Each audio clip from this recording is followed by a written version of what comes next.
Ադրբեջանի օկուպացիոն վարչակազմը ոչնչացնում է Ստեփանակերտի Աստվածամոր Հովանու եկեղեցին եւ այս ամենի մասին այսօրվա իշխանությունը ոչ մի ձայն չի հանում, ոչ մի պատասխան չկա, ոչ մի դատապարտում չի լինում։ Սիրելի ընկերներ, այս մարդը խոսում է խաղաղությունից, ինչը իրականում միակողմանի զիջումների մասին է։ Պիտի հասկանանք, որ եթե այսօրվա վարչապետի աթոռին նստած ազնվորությունը ներկայացնում է Հայաստանի Հանրապետության քաղաքացու շահերը եւ փորձում է կամ կուզենար անգամ պաշտպանել, Ստեփանակերտում ոչնչացվում է մեր մշակութային եւ հոգեվոր կառույցները։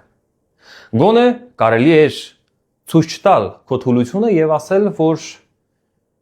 անթույլատրելի է այս ամենը։ Կամ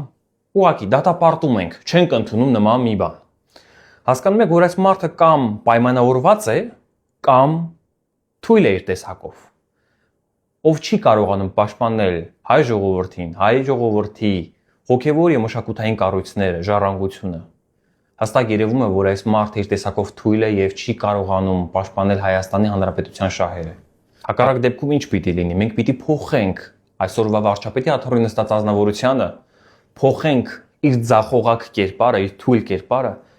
քանի որ Հայաստանի Հանրապետության եւ բոլորիս արժանի է ուժեղ առաջնորդ։